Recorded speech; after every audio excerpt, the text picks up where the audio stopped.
Just so that I like can gauge in my head, just like, Yeah. do I need to hold back? Am I good? I'm at 108, by the way, for your brain metric. Okay, thank you. So we're actually pretty similar. Yeah, I took the tough feat. Nice. To catch up. Like, I'm a wizard. I need the health. I almost took the tough feat, and then I was like, that feels like overkill.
Welcome to D20 Deathmatch!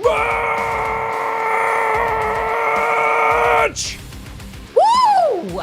Welcome on in, Acolytes, as you find your seats and gather your popcorn. You find yourself following Alucia down into the dreaded fortress. And while typically there's a deep, musty smell, as if air stale has sat there for 20 years, something else wafts through the air. It smells delicious. And as you follow it closer, the smell of grilled meats, cheese. It's tacos. Tacos are here. In an immediate flash, the Grandmaster runs down the hallway and kicks open the door into the Shadow King's throne room. You ordered tacos without me? Well, it's Taco Tuesday. What did you think? It's not Taco Tuesday, it's Sunday. Did you forget what day of the week it is? And you don't order tacos without me. We always get tacos. The last time I cared was before the Gregorian calendar, so it could be Tuesday if I want it to be Tuesday. Fine, you still don't order it without me. Fine, there's Did you some get here. Take tacos some to tacos. share? Yes, Did I ordered everyone I ordered thousands of them because I can. And where are they? Snaps his fingers and just tables of tacos appear all around you. Were you waiting? Did we all have to come and ask you for them instead of putting them out? Well, I'm not just going to offer free tacos to everyone who walks in. You should. We're all a team here. Well- Tabitha, Sarah, Kennedy, and like all the goblins start sniffing their way in. You see Right. them poking in through the different doors. They deserve tacos. You're telling me that all of these goblins have names? Of course they have names. We have 328 employees here, and we know they all have names. I just had numbered them 1 to 328. Like this one. This one's number 7, I think. That is not 7. 7, yes, I think. 7. 17, 70, I'm not sure.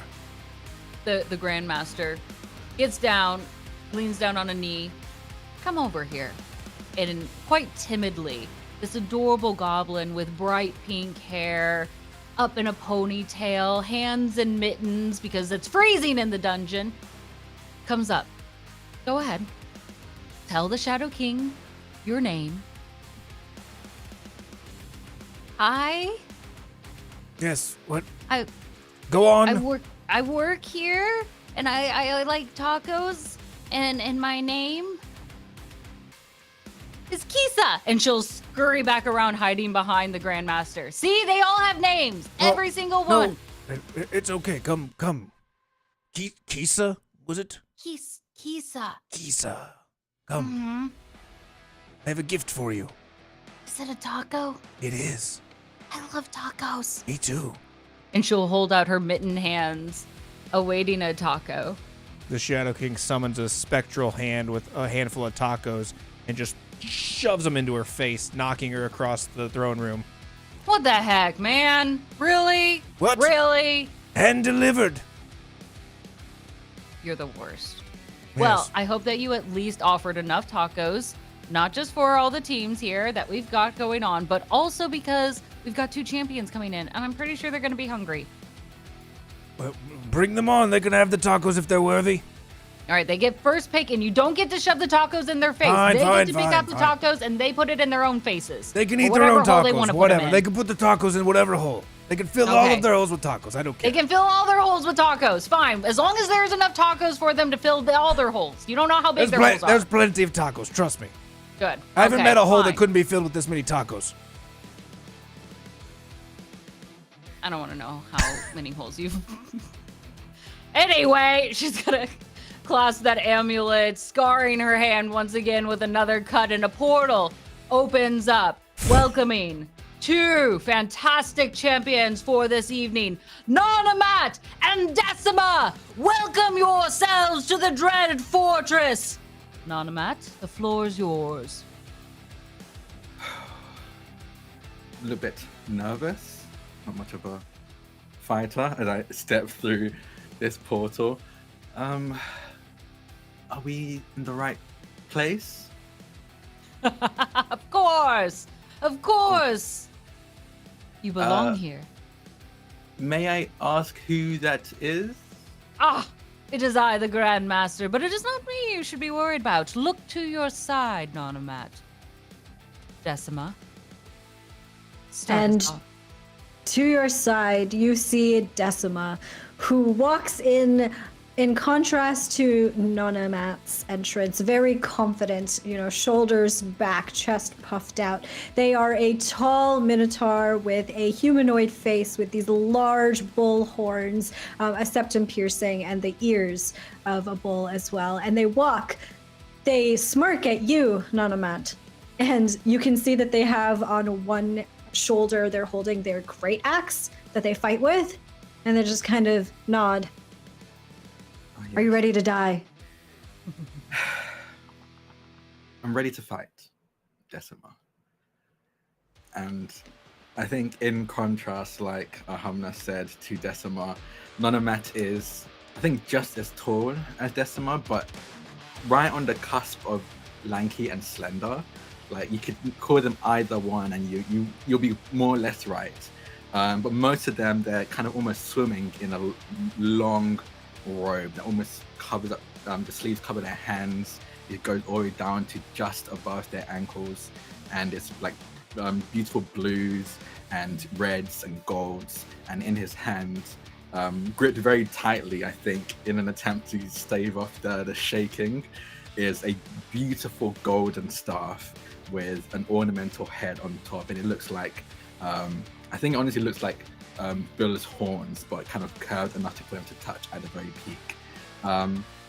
They look fairly similar to Decima, but much more. Imagine Decima, but slightly darker skin and a bit more gaunt, I think is the best way to describe them. Same antlers, ears, and eyes that seem to never quite pick between blue or green, depending on how the light hits it. It could be either one. And it's just kind of very anxiously looking around and then back at Decima, and then looking around as if they're trying to avoid eye contact with Decima, but they're the only familiar face in this space, so they always end up going back to them. And Decima is staring at Nonomat this whole time, like not breaking at all. He doesn't even seem interested in the rest of the room at all. He's just staring daggers into Nonomat. You can still leave. No. This is a battle of ideals, and while I might not be physically strong, I think my ideals are. I'll stand until I fall. I don't want to do this, right? And I don't want to do this either, Decima. You can still go. In your hands? No. Oh, adorable siblings to the end. How kind of you to offer the other to leave. But it's too late. And why would you want to go? We have tacos. And she'll scurry over with a handful of tacos each. Would you like some? We have shredded beef. We've got shredded chicken. We've got shrimp, fish tacos. We've got vegan tacos. What would you like? Vegan tacos? Yes. What even is that? Well, some have mushrooms in it, some opt for tofu, and then a couple others are just very veggie heavy. Why make it into a taco? Why not just eat the vegetables? This isn't a... Forget it. Just seems It's like just an gonna extra throw- step. I will throw a vegan taco at you. Just... Hold on. Let me roll to hit. Yeah, go for it. How much damage does a vegan taco do? Okay. Well, that's going to be a 21 to hit. The Shadow King opens up a portal in front of you that the taco just comes out and hits you in the back of the head. Are you kidding me? Are you kidding me? Fine, too whatever. slow. They're not even for you right now. Which tacos would you like? As she presents you with a whole plethora. I think beef is not really my thing. Yeah, same. Yeah. But I would love some vegan tacos if that's okay. Oh my gosh, in a moment of embarrassment, the Grandmaster's face goes bright red. I am so sorry. These No, are it's- not from around here. And she'll shuck all the beef tacos out the window. You don't know these. Derek, is that you? No, not Derek. And his sister Casey. Don't worry, we waited for Derek to pass peacefully first, and then. That's why he's so gamey. Okay. Yes, I'll take the. You know what? I think I lost my appetite. Yeah. I think you see Decima take like a couple vegan tacos in one hand, squish them together, and then shove them in Rare mouth. These are really good. Yes, no, I don't doubt it, but it was on the same platter as. Hey, Derek, the so I audience is think- asking for tacos. Here, hold on. And then Decima will take a whole tray and just like shove them towards the audience, showering you all with tacos. Tacos for all! And you hear individuals from the crowd cheering wildly, Decima for president! Right? Give the people what they want! I think giving tacos to the crowd awards you a bless on your first roll Oh, thank you. before we're even there. I I gotta say that's worthy of a D4. I would take one of the trays. I think the one that you scraped Derek off of. I'm gonna just, and I think I'll just keep the tray. I'll just kind of hold on to it. Ooh. It is a beautiful silver platter tray with gorgeous embroidery etched within it. 2 handles on each side. Very sturdy and has the weight of about 5 pounds, actually. Okay, I think I'm struggling a little bit because I'm just a weak little boy. I'm very You're weak. just like, Oh, okay. And I just kind of like tuck it under my arm and kind of hold on tight to it. It's a family heirloom. Please destroy it. Oh, And- oh, okay. Guess you don't like your family very much, huh? Have you met them? And she'll point over to the Shadow King. That's just rude. I've taken great care of you here. I didn't even kill you when I came back. Oh, yes. And this necklace is really just for looks and it's not a Well, shackle. That's for your own good. We all know how children can be. Children! I've lived hundreds. Never mind. Okay, whatever. And she'll clasp that amulet again, opening up the portal. We're not fighting where the tacos are. Please exit the Dread Fortress, keeping your hands and feet together at all times except for light shuffling, and you may find yourselves into the actual arena. Okay. And I as hold, we're hold walking, my hands up my face and like shuffle in. and as we're walking, Decima just kind of like leans into Nanomat and whispers, "And I thought we had family drama." Yeah, I think honestly, just to put anything into perspective, I'm still going to fight. That's not me backing down. But yeah, I think we might have it better. Weirdly enough, yeah. Yeah. I don't hear you. I don't care enough to roll. As you walk in, suddenly, poof, you are surrounded in this lavender, purple, teal environment. Fluffy trees abound you, as if it is Horton Hears a Who all over again. Light, fluff, dandruff, not dandruff. A lot of itchy no, scalps. he's coming dangerous. out. I forgot to use my head and shoulders. I forgot to use my head and shoulders. It's my bad. Dandelions. A lot of dandruff out here. Purple dandruff and dandelions float through the air, giving it a soft, eerie feel as the light glow emanates from the trunk and root and branches of the tree, lighting the space. And as you look up, you see no sun, you see no stars, and no moon. Instead, you see the light of the crowds.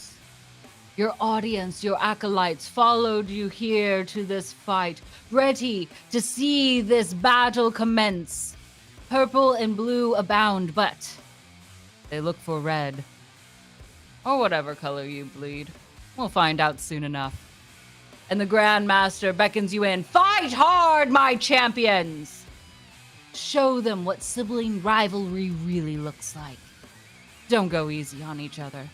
And she'll fly high up into the air and take a seat in her throne, looking out amongst the acolytes. Acolytes! We give you a battle that you've never seen before. May you cheer loudly, choose your victor, and hopefully, you will choose a winner. Shadow King. Yes, very well. Let's get this started, Acolytes. I hope you're ready. We've brought you tacos, but now we'll bring you some real sustenance. Let the battle begin! I need you both to roll initiative. You can click those cross swords, and then there'll be a dice for you to roll in there. Ooh, cross. Up at the top right. Top There you go. You got it. Natural 20! Oh, damn. Ah, 20! No. Dirty. Dirty, Followed by a 20. dirty 20. I'm sorry. Not as exciting. All right. Okay. Not all as right. exciting. I like my 20s like I like my tacos. 2 Wow. of them? That's it. Natural. Natural and dirty. Natural and dirty. That's Like the them answer. both ways. I just like tacos. All right, then. Desmo with a natural 20. You also have a 1d4 blessed to start us out here in round number 1. All right. Decima, I think, takes a look around at this forest, and they kind of like brush off some of this dandruff that is falling onto their body, and he takes the axe, the great axe that is on his shoulders, and kind of like hefts it over. You can see that he has the strength to be able to wield it. It's not difficult, but you can see exactly how heavy the great axe is in his hands. And it's this beautiful, large great axe. I think it mimics actually the staff that you have. It has a very similar sort of filigree on it. And they bring it down to the ground with this big thud as it hits. Nonamat, you know that I can't let you kill the god of fate, okay? I need to be the god of fate myself. No one should be in that position. No one should have that power. It's just built for corruption. Decimo, we can talk this through. I'm done talking. I was done talking when Morda died. And with that, I am going to activate my Echo Knight ability, but I'm gonna tweak it a little bit if that's okay, GM's lovely Grandmaster and Shadow King. I'm going to use my Manifest Echo to create a ghostly figure that will appear 15 feet away from me towards Nonamat. Ideally, I want this figure to appear next to Nonamat if possible, but this figure is not an echo of myself, but rather is an echo of our brother, our late brother, Morda. Okay. Oh, okay.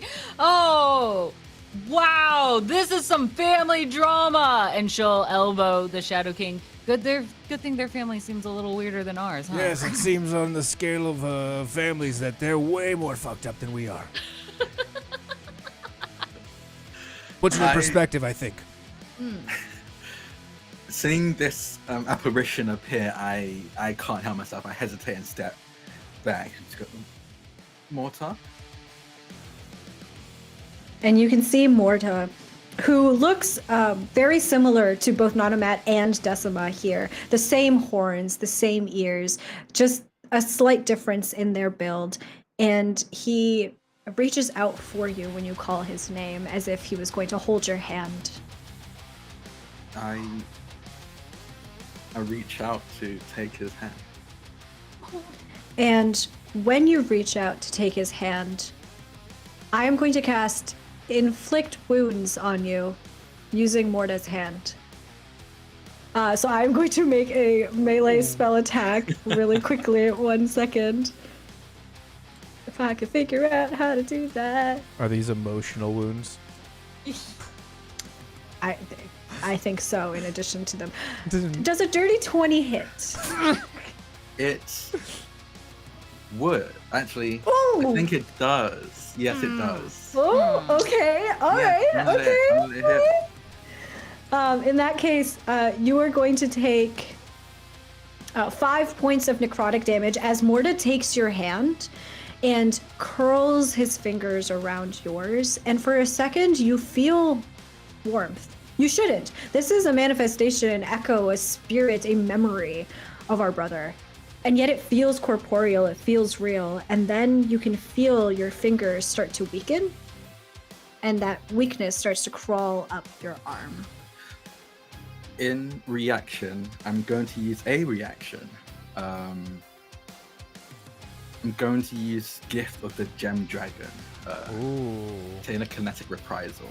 As I take this damage, I flinch, and almost just reactively a pulse of telekinetic energy erupts out from around me. And I need your apparition, your echo, to make a strength saving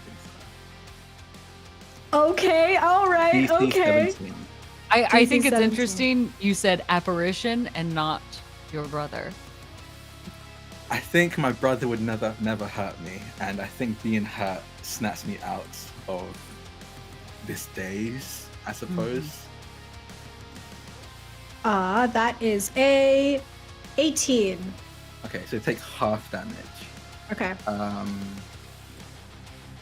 The echo has 1 HP, so if you're hitting it at all, it's so like immediately gone. it gets eviscerated, it evaporates. As this pulse of telekinetic energy comes off of me. I mean, I might as well roll for it, I guess.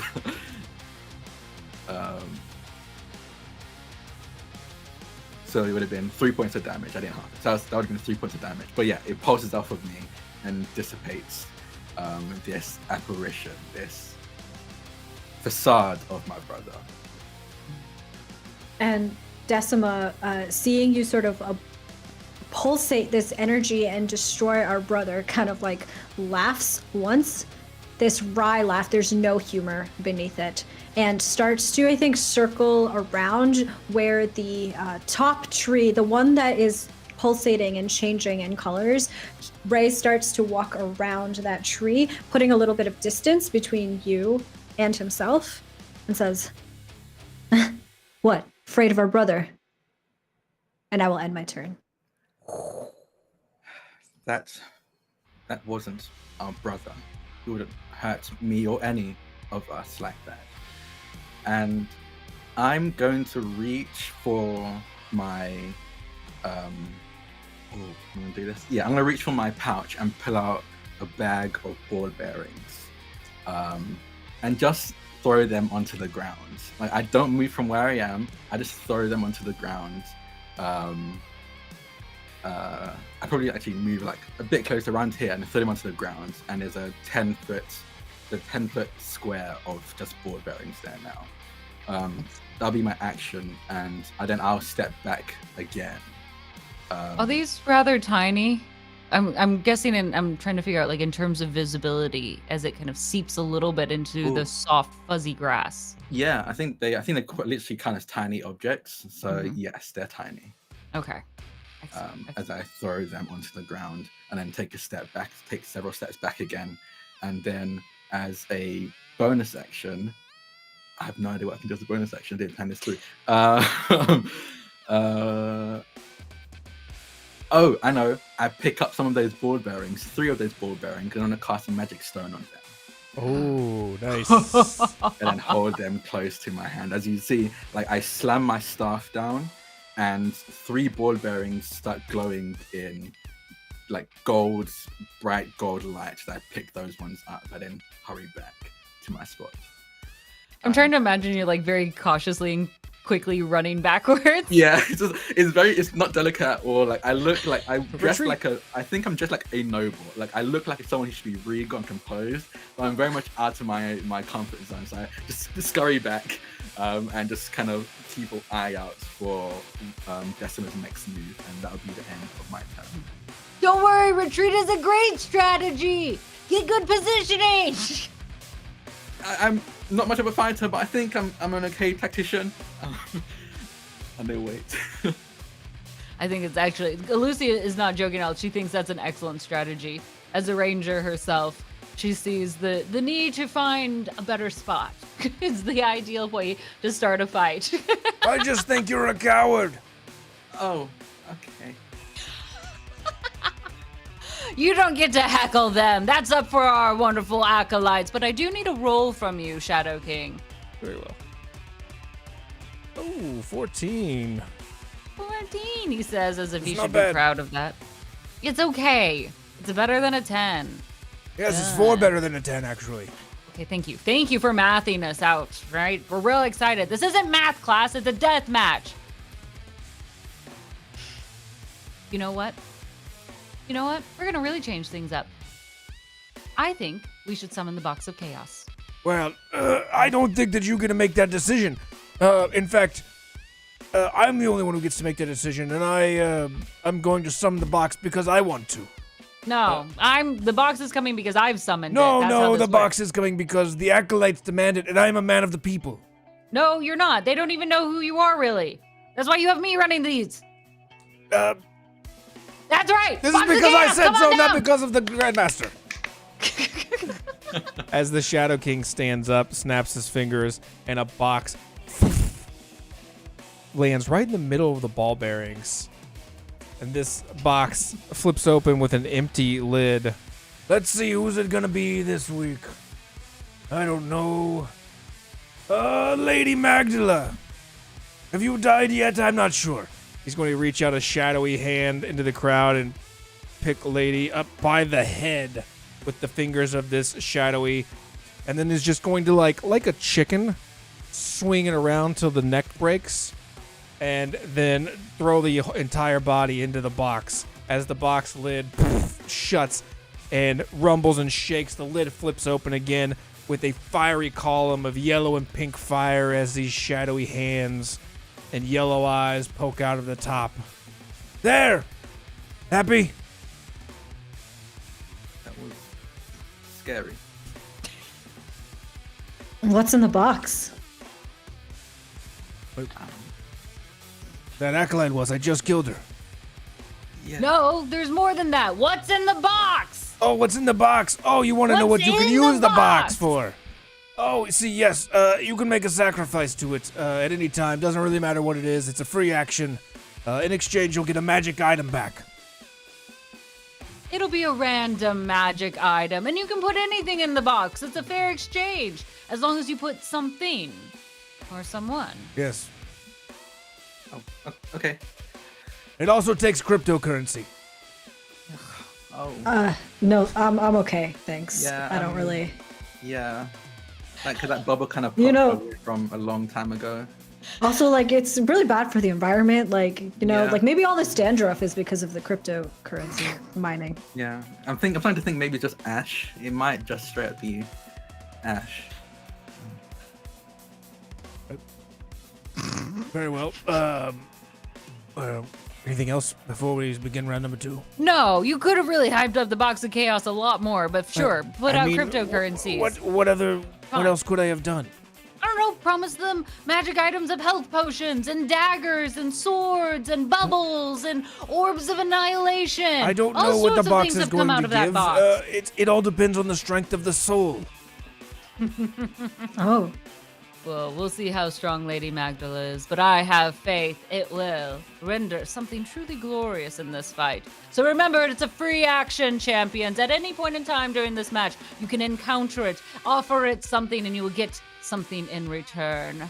Random, of course. So let's go ahead and kick off round number 2. Fight! so we're allowed to offer something or someone. All right then. How do you feel about getting in the box, Anna? And Oh.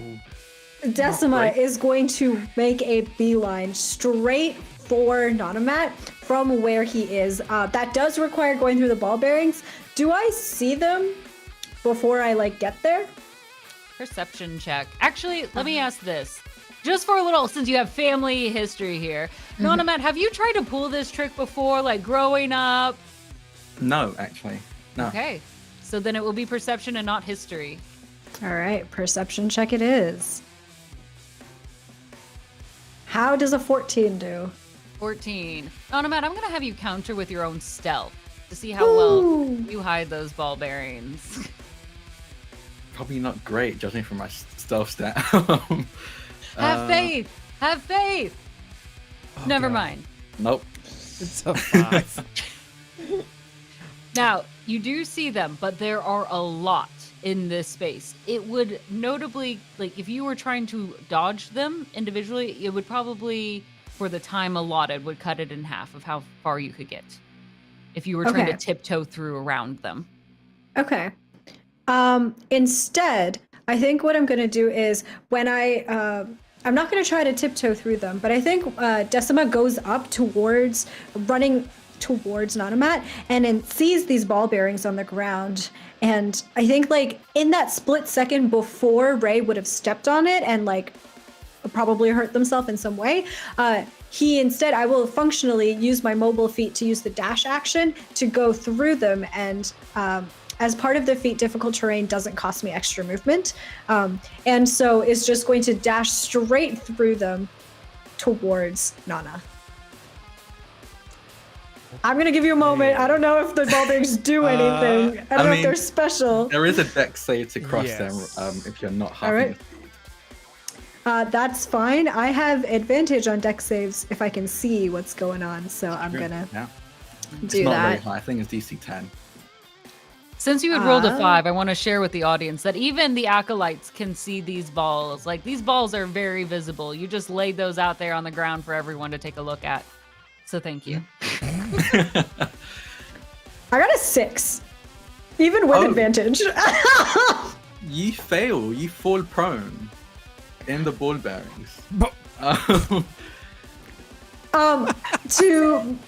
To make it narratively interesting, I think Decima makes it just next to the chest, the box of chaos, and manages to trip and like slip and fall. And they, in an attempt to sort of like prevent themselves from falling, he swings his great axe towards the box and only manages to like clinch onto the side, onto a handle, and kind of like opening it a little bit more than it was before, prone on the ground. It definitely creaks open. As you kind of lay there with your axe out, those shadowy hands and fingers creep over the side. Is that for me? No. I've got something better for you. Leave this alone. And Decima is attempting to wrench the great axe back, but I will pass the turn over to you. Oh, the box will let go if you are offering something better. Like in this moment right now. It's a free action, yeah. If you want, you can say no. You can wait. The something better is Nana. I would like to shove Nana in the box. I've made up my mind and I ain't changing it. You'll have to get to me first. The box will wait then for that moment then. All right. Nana Matt, it is your turn. So I think Nana and Matt is kind of like wringing their hands. And then when they see Decima thud and hit the ground after sticking the ball bearings, see they flinch and then kind of open their eyes and see Decima on the ground. Are they still on the ground or did they stand up? I think it's It's half your movement. all of your movement. It was half my movement to stand up. If I have the movement to stand up, I would. But if I don't, then I'm still prone. And it was like, that wasn't the plan actually. Sorry about this. And they slam their staff down again. And I'm gonna cast Animate Objects. And you are in many, many ball bearings. As I cast Animate Objects and animate 10 ball bearings to surround Decima. As my Okay. action. All right. 10 ball bearings. Yes. And as a movement, I'm going to move a little bit further back, a little bit more back to put some distance between me and Decima. I think I'll move here, and then use my bonus action, and all of the ball bearings are going to attack Decima one by one. Okay, roll those hits. Okay. You can roll them as a batch or one by one, it doesn't matter. Yeah. I'll roll just. Is there a way to roll 10 D20s? Yeah, click Or on does it the automatically add that D20 at the bottom right, and then just change it to 10 instead of a 1. Okay, yeah, there is. Yeah.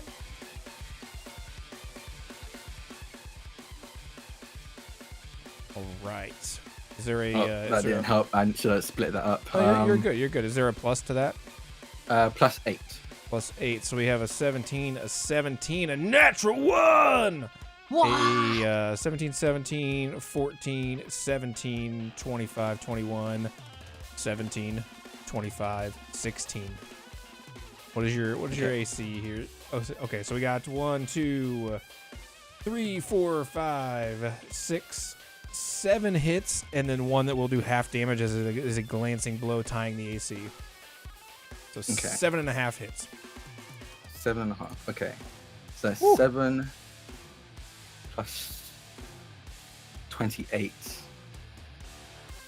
So 7d4 plus 28 points of bludgeoning damage. Okay, That is so much damage. that's a lot of damage. 47 points of bludgeoning damage as all these ball bearings slam into you. They Wow. completely surround you.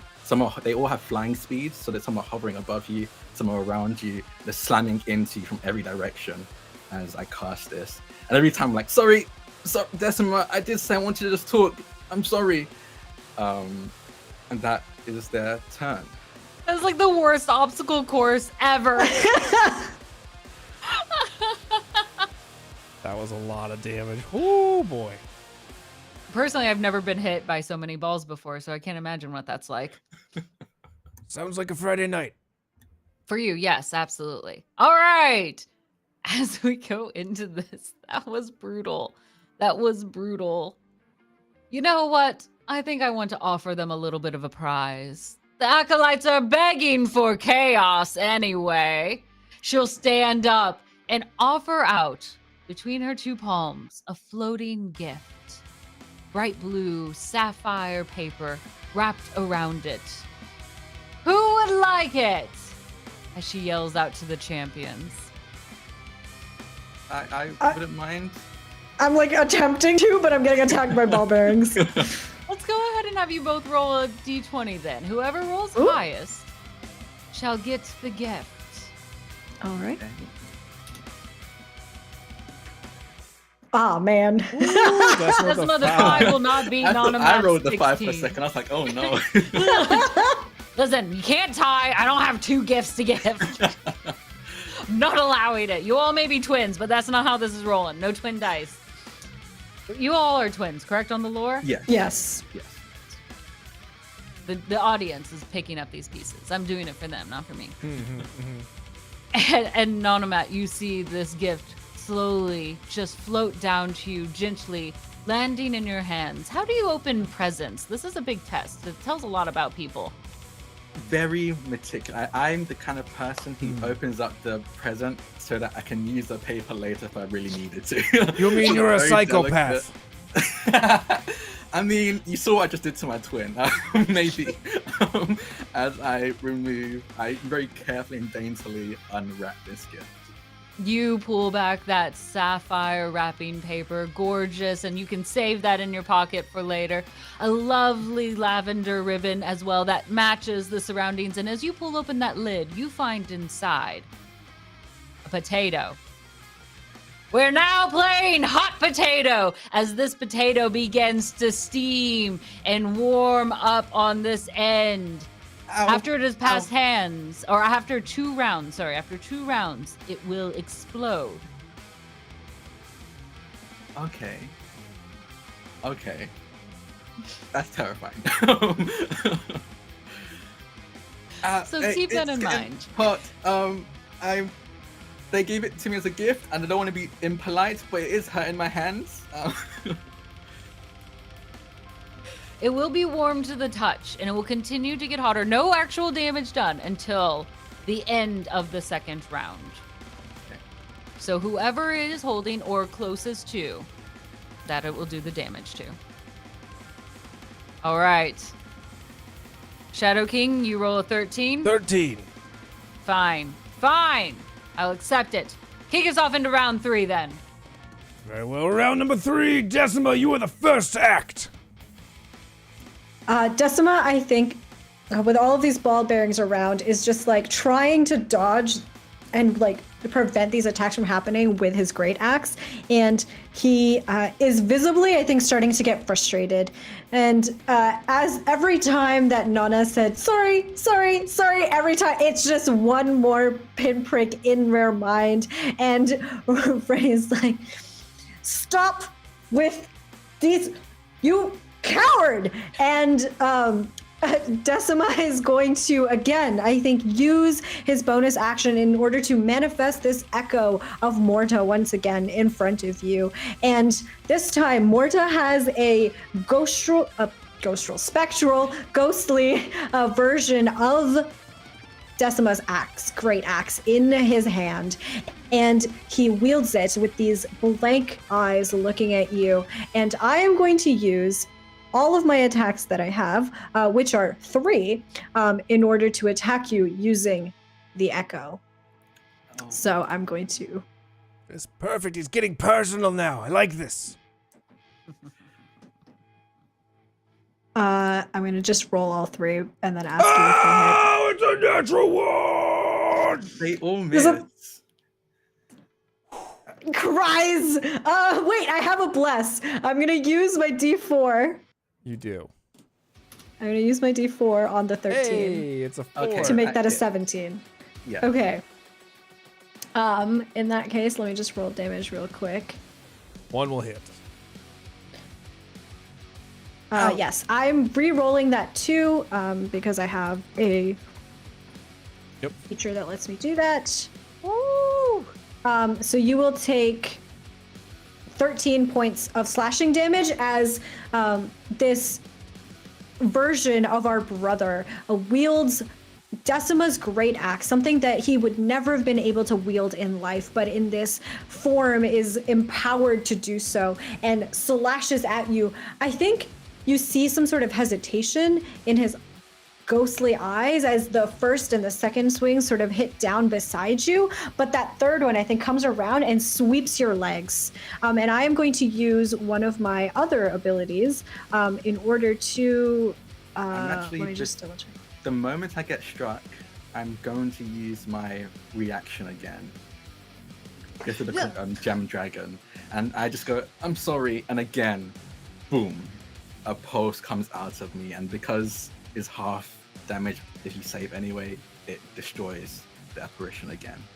Please describe to me like the look on your face as you see your brother attacking you and you have to do this repulsion yet again. I think it's I look to the image of Morta, and it's very sad and apologetic, and I just say I'm sorry, and the telekinetic pulse comes off of me and destroys the apparition. And then I turn to Decima, and I think the nerves have kind of died down, and I'm just glaring at Decima now for using the image of our brother to do something that our brother would never, ever do. It's like desecrating the dead.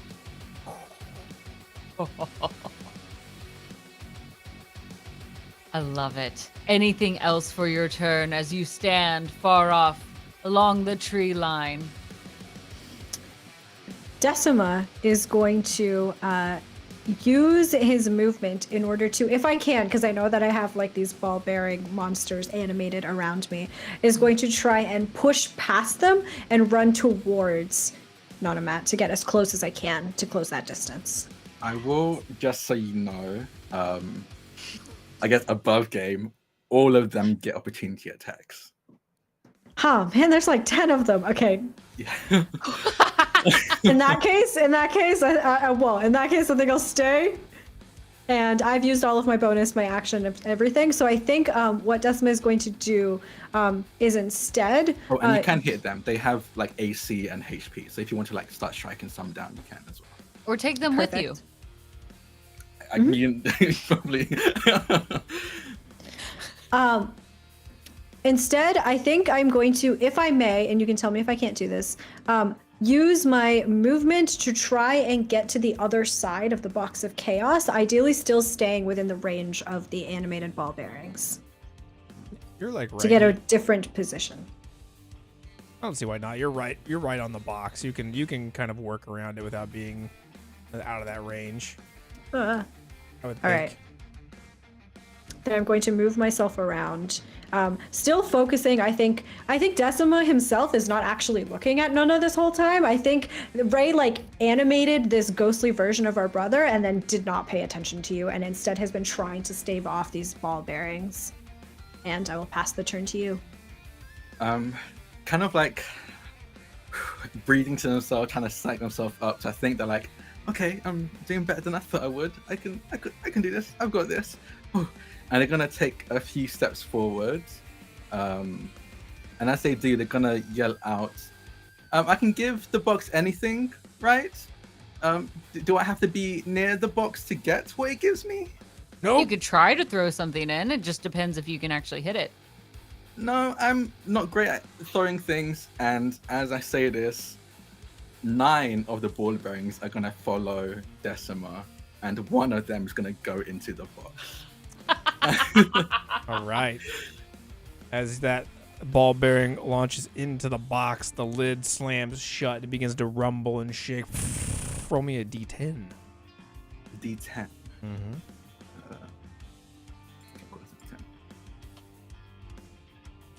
Ooh, a 9. Ooh. And then roll me a D100. May you roll high, champion. You did not. 6. I did not. It's kind of a 69, a little bit. Yeah, again. Nice. They work both Nice.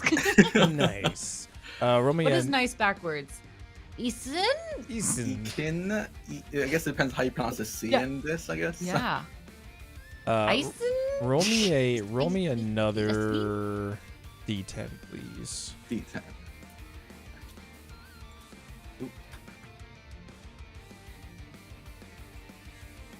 Oh, wow.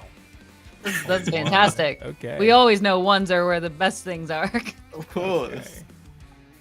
Okay. I'll take me just a second here. Don't worry. He's looking at stuff. Shadow King is I don't know what deep this is. within the box, saying hello to all the many souls that have tried to survive here in this space. And if you all didn't know, there's only a single mug in there. One. Just one mug. We don't even know what it looks like. We just know it exists. Okay. Only those in the box have ever just seen it, you know. As that box rumbles and shakes, the lid flips open and a column of pink and yellow fire shoot to the sky, producing no heat. But out of that box floats to you a leather breastplate, which you can be wearing. Won't affect your movement or anything else, or any of your other perks. But it will add a +1 AC to your armor. This is a well, you know what? I'll let you describe what it looks like. Yeah. I think it floats over and it's very odd. It's almost like when they grab it, it looks like it kind of flexes and moves like leather, but it's translucent. Like you can see partially through it, and there's a slight gleam to it whenever the almost purplish violet light hits it. And as they don it on over, just very awkwardly kind of push themselves through it with their robe on, I think it kind of melts into the robe, and the robe itself gains this glisten as it's almost like modifies and adapts to whatever you're currently wearing at the time. As it kind of melds into what you're wearing, you begin to feel kind of a surge of power and prowess in a certain regard. Pick one saving throw to have advantage on for the rest of the match. Constitution. Okay. Advantage on con saves for the rest of the match. No regrets. Watch, everything else is dex from here on out. Oh boy, I'm gonna be screwed if that's the case. But yes, as my bonus action, as I drop one of the board bearings in there and I've donned this piece of armor, I'm going to command the board bearings to attack again. Okay. And Have you now named they're- your small fleet of bearings? They They don't have to No. have all individual names, but it's like, hey, I think like you're I Nona think- Mat, like here's all the mats. Here's all the mats. None of Matt and the Max, I think it is. Yeah. I'd go listen to that band. All right. Roll us 9 yeah, they all d20s then. attack. It'll be 9 D20s this time because one Yep. has been put to the box. All right, plus 8 on those. Yes. Let's see. 1 is half damage, so 3, 4, 5 hits, and then half damage on a 6th. Okay. I'll do the first 5. Nona mat and the mini mats. Oh wait, I like that. And the mini mats. Okay, so this is the first 5. Say Wow. 5, and then you said half damage for Half damage on the last. yeah. 35 points of damage plus another Half that. 4. 39 So total. that's 39? Yes, All big right. hits. What? Enough of this! And the Grandmaster will stand up, and she holds in her hand a very small silvery disc. It is what we call in the science world a magnet.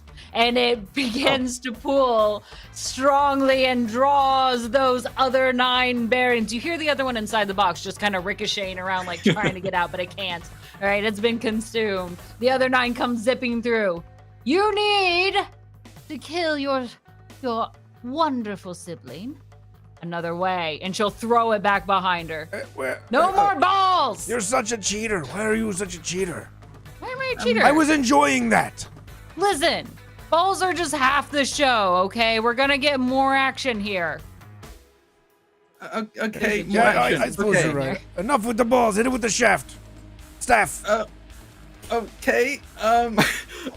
And I still have my action because moving the board bearings is a bonus action. Yes. And I'm going to grab my staff and place it against my head. And you can see those staff, the horns on the staff kind of meet right in the center of where I guess you would think the third eye is. And my actual horns kind of glow a gold to match the ones around the staff. As I pull forward from it, you see a almost black tendril attached from my forehead to the staff be pulled out and become almost like a dark whip as I reach and whip forwards. And you need to make an intelligence saving throw. As I All use right. Tasha's mind whip. I'm so good at intelligence. I'm not. Big brain time. Big brain time! Good brain. Does a 15 save? It does not. Oh. My DC 17. No! So All right. it deals Wow. yeah, there we go. Damage. 14 points of psychic damage. And I lash out, and now you can, your next turn, you can only either choose to move, use a bonus action, or action, but you have to choose one of those 3, and you don't get a reaction. Okay. Jeez. Pretty brutal, pretty brutal. All right. I kind of like turn around to the general area. I heard the Grandmaster go, does that count? Yes, that counts! Be proud Okay. of yourself! Look at you pulling the essence from your own mind, turning it and manifesting it into pain. That's what we're looking for. So I just want to make it clear. So I can't do the ball bearing thing anymore. I'm Or, going like- to take all your balls away if you throw more balls on the field. Okay. Just- Anything else for your turn? That's the end of my turn. You two have both spilled blood. Truly epic. And a little closer to death than I realized. And the Acolytes scream, yelling. The two of you have fought hard so far. A brutal fight for the first half, we might add. So much so that you have gained favor with the Acolytes, and you have both been granted hero points. Hero points are a special gift of the arena. This allows you to go above and beyond. Sure, you can use it for a reroll or an action surge, but I also want you to think of it as something extra, beyond this, plus ultra, going over 9,000, something major. Throw away those character sheets and give us a move we've never seen before. Whether it is to save your own skin or to take the skin of another. But But anyway, Shadow King, let's get to roll from you. Yes, very well. Here's a 16. A 16 is actually not bad, and she doesn't chastise you for having mediocre rolls, as she's in a good mood right now. You know what? Let's all take a breather. I think we all need to take a little bit of a moment to recharge and reset everything. So, Get some more tacos. champions, we'll get more tacos for everyone. We're going to take a I might 10-minute take you up on break. the tacos, actually. Yeah. Breathe easy. We'll see you all in 10. We interrupt your death match with breaking news from the Void Arena. Pineapple belongs on pizza and is delicious. Anyone who says otherwise is a ding-dong. Thank you for tuning in to WAT News. Acolytes, do you love the amazing players we've had on the show week after week? Do you enjoy when chaos events reign supreme in the arena? Well, know that it's all thanks to your bits, tips, and subs. Your dollar increases our chaos bar and helps us pay the talented folks on our show. For those of you who have already given, thank you so much.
Well, you're playing with fire right now, and you will get burned. Immolation. Oh, no. See ya. To make a dexterity saving throw. 14. That's a nat 20! Oh, shit! I feel like you were really trying to hurt me there. Got a finale of sorts, something I've been working on for quite a while. Cone of Cold. You need to make a con save of 16. Okay, let's see. It's a nat 20! Nat 20! What the heck? Fuck fest! Unreal. Woo! Unreal. Let's go! Back to back 20s! This is hilarious.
Nice dice, Dice Daddy.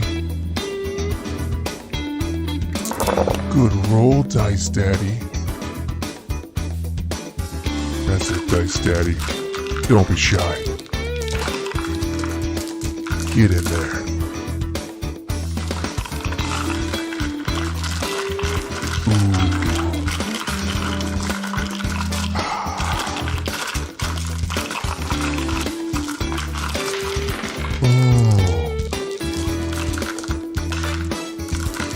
Thanks, Dice Daddy. Dice Daddy.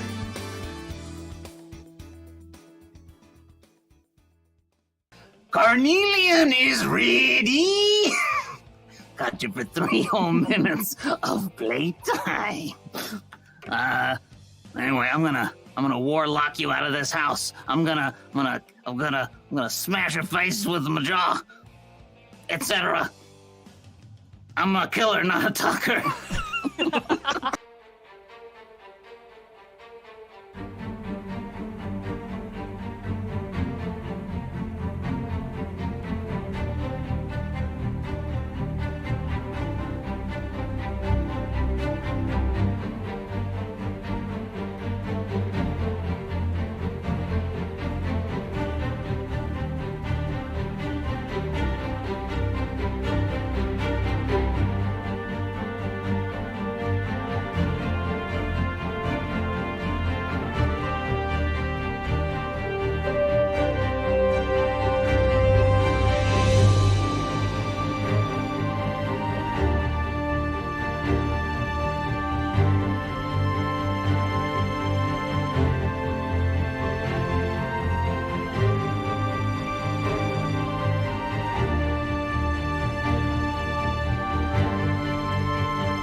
Alma's gonna cast Sickening Radiance. It's a 30-foot radius sphere. Dang, that's massive. That's what she said? Yeah. Yes. I'll allow it. Going to allow.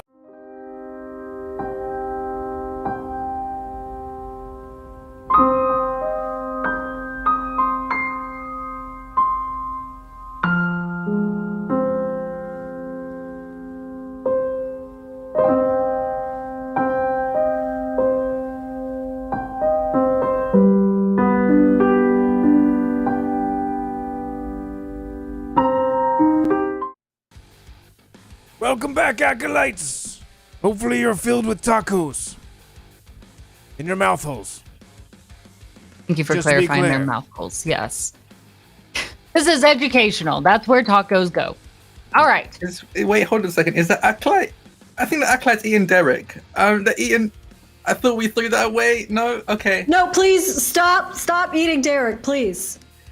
Well, they've already gotten 3/4 of the way through. It would be kind of a waste now. I mean, Derek wouldn't want to go to waste, I suppose. He was very, very conscious about reuse, reduce, recycle. Who's gonna tell Three Derek's hearts. family? For those, all proceeds of the tacos will go to Derek's family. And there's a small faction of those who are enjoying saying, "We love Derek," instead of "We love taco" shirt. Like they cross out the taco word and put Derek instead. This is a horrible tribute and not how things should be done at all. But I have nothing else for you all. It's okay. We appreciate the effort. I'm sure Derek, wherever he is right now, really appreciates it as well. He's in a lot of places. That stomach and that stomach and that stomach and that stomach. Okay, that's not okay. Yeah, All I right. need to know the details of it. Okay. Decima takes a taco, the nearest one, wherever. I think there's one on the ground. Just takes the nearest taco and throws it at the Shadow King. Roll the hit. Please do. All right, let's see. Is this just like an improvised attack? or Yeah, like- just roll. Go with your whatever. highest thing. Whatever your highest Whatever thing you is, got. just assume that. Just a 17 hit. I would like to help They're gonna help you in up for seeing it. this as I see Decima throw this and I see like the trajectory of it missing. I'm like, okay, I'm probably gonna regret this, and I slam my staff down. And I think Decima's seen this before, and I don't know, maybe the Grandmaster and the Shadow King have seen something like this before, but I'm going to use Chrono Shift, and you see everything stop and go back and reverse, and you get another go. I'm like, you threw it a bit too low last time. Try a bit higher. And I will do it again. And this time, I think the taco kind of like in reverse time goes back into Decima's hand. And this time, Decima is going to take a bite out of the taco first. And then bringing their arm, like shoulders back even further, is going to chuck it higher, like Nana said, and does a 21 hit. That taco flies up and just kind of smacks the Shadow King right in the chest, shoulder area as the taco and the grease kind of slide down his well-oiled muscles on his arms.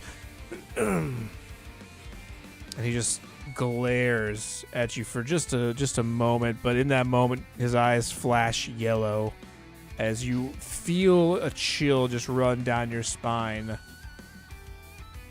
Well, all in good fun. Maybe we should have a food fight! As he starts summoning tacos and just starts throwing them at the Acolytes. And as those tacos, the shells of them just start piercing into their bodies. And just like, you see Acolytes falling out of the stands and just falling onto the ground, kind of making a circle around the battlefield. That's enough of that. Let's go ahead and get back into the match before any other Acolytes find themselves needing any care. I like to have fun too. And you see a horde of goblins just pour in from the entrances of the arena with little Medicare packages in hand, prepared to run around and provide triage to anyone who had taken taco piercing damage. Oh, taco piercing. Did not know we had to prepare. I assume these are hard shell tacos then, and not soft shell. Yes. I don't know. Well, if have a it's good soft shell, variety. do you just like slap people with it? Like, is that more I guess bludgeoning so. or? Like, yeah, but those are like the bean-filled ones, so those are like, like fire damage, because they like Yeah. bean damage, because it gets stuck on like the roof of their mouths and burns them, Oh, yeah. Yeah. Haven't heard of bean fire, but Bean fire damage, yeah. You wouldn't know it. It's in an a real obscure rule book. Enough of this. Last time we left off, both of you have been granted hero points. Hot potato is 1 round done, 1 round Oh, yeah, left I to had go the hot as you potato. feel I it forgot about steaming that. in your pocket now at this point. It's sizzling. It even makes a little sound behind it so that way you hopefully don't forget about it and have it still in your pocket by the time it ends. If not, maybe bold choice. Whatever it is, we're into round number 4. Decima, I would like to use my hero point, if I can, if I may. Decima, feeling the weight and the pain of all of the ball bearings that had attacked him honestly that's not the part that hurt. It's the fact that Nona used Tasha's mind whip, I think, that really hurt Decima. Particularly because, if I may, Drac, if it's okay with you, perhaps the mind whip was a remnant, an echo of that echo of Morda. And it is the memory of our brother as he actually was in life that whips through Decima's mind, whips through Rare Psyche, and that memory hurts. And for a second, it's as if he's going to reconsider, but he shakes himself. He looks up at you and he says, enough of this. I am going to fix the mistake. Morta wasn't supposed to die. That was a mistake, and I'm going to fix it. And I'm going to fix it right now. And with that, I am going to take a running leap, and Decima is going to jump into the box of chaos, and with Rare Great Axe is going to close the lid. And with my hero point, I would like to argue that instead of being consumed by the box of chaos, Decima consumes it and its power. Because if they're gonna be a god, it's time to ascend. I adore this. We have seen acolytes cheering on champions who have offered their hero point, who have offered parts of themselves, but we have never seen anyone come in and try to take over the box of chaos, consuming it in a way. As you dive into the box of chaos and you pull that lid down, you notice that you're not consumed, but you're also not alone, as multiple sets of yellow eyes and shadowy figures appear in this box and look around. What is it you want? They all say in kind of a unison echo. I am your god now. Fight for me. Kill my twin in my name. So you want our power? Is that what you're saying? Yes. It's rightfully mine, after all. Roll I love a Constitution saving throw. Okay. As you I'm speak to this, good at those. the box of chaos is one of many souls, a legion, if you will, of those who have been consumed and witnessed battle after battle. As the box, these shadows begin to kind of swirl around you, you see their individual yellow eyes begin to make trails, and it becomes sort of a yellow tornado inside of this box. As the box, this tornado kind of consumes you for a moment, picking you up and swirling you around as these shadowy souls begin to enter into your mouth and your eyes as you begin to ingest these souls now, as the box of chaos becomes you and you become it. And as you gain, let's say 3/4 of your health, so whatever 75% of your health is, you're gonna get it. And that box, as you come out of it, you're gonna wear these shadows around you like a shield, giving you a +2 to your AC.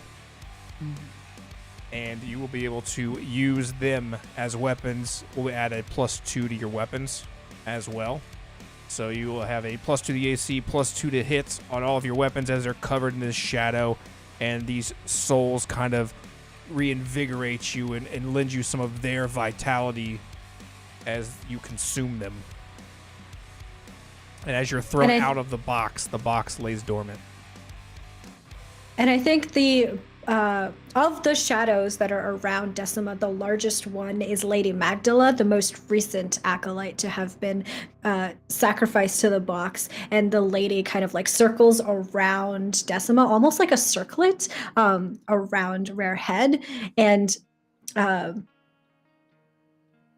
in this form, with his eyes completely yellowed, with I think even bits of the yellow sort of shadowy spirits like coming out of his mouth as well, Decima starts to charge towards you. I think it was probably an action to do all of that in the box itself, so I will pass over my turn to you, but I am like right in front of you. The box of chaos and the hero points are both free actions. Oh, okay, in that case. Drac, your face was like, no. Actually, I was gonna say, because I use Tasha's mind whip, so they can only choose to move bonus action or action, and if they choose to Okay, in that case, I will just move towards you. Okay. Can I use it immediately? I think I look up at this now shadowing case image of Decima, and I look with not fear or anger, like the anger that they had when they originally been using the image of Mortar to attack dissipates when you see Decima first jump into the box. There was very clear panic on my face, and then seeing them come out, there was a moment of relief, and then I saw the power that they took in, and it's more pity. I look to Decima, and with a pains and pitying expression, you say, "You already been corrupted by just this power, and you expect to be fine seeing the seat of fate? And I can't let you destroy yourself, Decima. I'm sorry. And I'm going to use my hero points to augment one of the abilities I already have, Chronal Shift. And I want to boost it and undo everything that just happened and be the one to take on. I want to split timelines and be in the timeline where I took this power and not my twin." Let me think about this. I might need to consult with our co-DM here, as it takes some player agency, which Yes, breaks fair. my heart. But let me think about this, because that's super fucking badass. And if this were just an NPC, Actually, we'd I be know, like, I know what I yes. would like to do. Actually, I don't want to do that. I want to, because I just gave myself an idea. I'm going to take the Nonomat from the different timeline where Nonomat did take this power and bring him here, and now he is an ally of mine. Now, Decima has their echo, and I do too. I will accept this if it functions like an echo. So you will both have echoes on this end as you pull in your own Nonomat, covered in shadows, eyes glowing yellow. Yes. I think that'll work. Decima. And I am going to use my movement to back away. Would that have been an action or bonus action? What would that have been? Hero point is a free action, Okay. so you can just use that, and yeah, so you're good. You can still do something. Does Tasha's Mind Whip still prevent me from reacting in this when you do Yes. this? Okay, Until your cool. next Just double turn, checking. yeah. So I back away. Use my full. I'm stuck on the ruler. Okay. You gotta click at the top of the above the ruler. There's two up from it. Oh, okay. There it is. Yeah. Yeah. While you're doing this, I just want to lay this out for our acolytes to know the true epicness that stands before them. Decima, coated in this black, shadowy essence, strong and bold as you run across this field to face your brother. And in a moment that as you make that step there, we see summoned another essence of darkness. This truly becoming a 2v2 fight, a way in which hero points have never been used before, but truly in the highest of spirits of what we hope to see here at D20 Deathmatch. No champions that not only do the Acolytes look down upon you favorably, but so does the Grandmaster. You truly are creating greatness before our eyes. So, just questions. So I can map this out. If it's just like an echo, it just has 1 HP, right? Typically, yes. Okay, cool. Yeah. Also, I can tell you as well, because I have the Yeah. Echo thing open. Echoes have AC 18, immune to all conditions. They use our stats for like saves and stuff like that. They can't be more than 30 feet away from us. And then takes a bonus to move them. And they can attack, and same as opportunity attacks, reaction. Okay. Okay, perfect. So then I will as I move away to this now dormant chest, I turn up and go, so I can't use ball bearings. Is that like specifically ball bearings? How many balls did you bring to this fight? I mean, technically I have like 1,000 in the bag, but I'm not going to use all of them. I just want I can't do the ball bearing thing, but if I had other items, that'd be cool, right? No? Yes. Oh, cool. Perfect. I'm going to take the tray that I took earlier and the now dormant chest. I'm going to cast animate objects on those two. Oh my things. god. All right. Drax Chekhov's gun returns. And were those kind of like tiny, small, medium? What kind of? I mean, this chest it's like a treasure chest, so it's it's like a medium-sized object for sure. Okay. And how about the tray? Could they have different stats depending on the size of them? The tray would probably be small. I mean, it's just a tray, right? Yeah. It's 5 pounds. Yeah. And those two things will float up. And for my bonus action, I'm going to command them to attack Decima. All right. Roll to hit with them. AC 18. Yes, it's going to be a little bit harder to hit this time. So small. Okay, cool.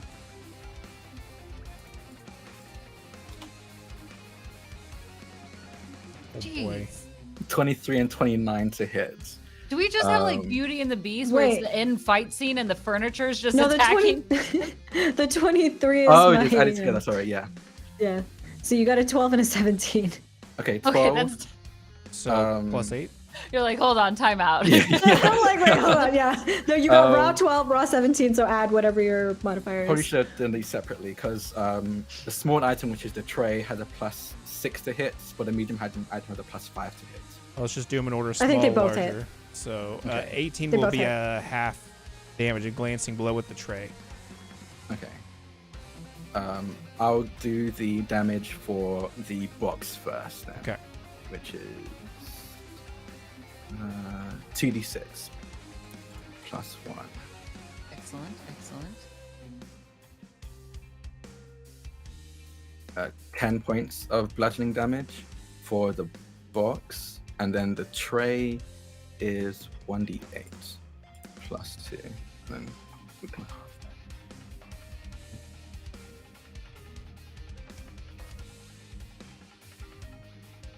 So 3 points of bludgeoning damage from the box, from the tray, and that will be the end of my turn as I say, Decima, please, we don't need to do this. You're already Decima, corrupt by this power. How do you think you can be able to handle the seats, the throne of the God of Fate? In response, Decima doesn't say anything, but you can feel, because Decima is facing, I think, the echo version of Nonomat, but you can see their body tense up, and in their back where there are shadows, the shadows start to spin themselves into thread, like the threads of fate itself, and they start to snake their way over towards you, and just as they land towards Nonomat's feet, Decima over one shoulder says, "This is not corruption, if I'm right." And with that, I would like to have the echo attack, the echoes, these shadows of these acolytes in the past, these warriors of the past, attack Nonomat, while at the same time, I will deal with your echo. Okay. All right. Yeah, I think you can attack individually with them. I don't think that they'll be able to take all. You can split your 3 attacks. Okay, Let's do it perfect. that way. In addition to that, before I actually attack, Decima is I'm going to activate my rage, use my bonus action to activate my rage. And what you see is Decima takes this great axe, hoists it back, and as he hoists it back, he yells out and he says, "This is for Morta." And you can see the eyes starting to glow even brighter and brighter, the shadows starting to roil off of his body even more as he makes the attack. And I'm just going to do 3 times. The first one is the echo on Nonomat, which is a 20. the second one I'm gonna do on this Echo, which is 24. And then the third one is also gonna be on the Echo as well, because I get 2 attacks and the Echo gets 1, which is a 14. So the Echo on the first strike, I'm going to use my reaction again. The moment it strikes, and again it pulses off of me to take out this Echo for my reaction before the second one can hit. I think you just destroyed the Echo, my other Echo as well. Yeah. Well, you know what? You used a hero point. Roll a con save. Con? I have advantage on those. You do now. That's true. Yeah. They're transparent armor. Saving throw. Advantage. Oh Nat my 20. god, it's a natural 20! Yeah, that'll do it. You just say that calmly. Nat 20. Nat 20! The Echo.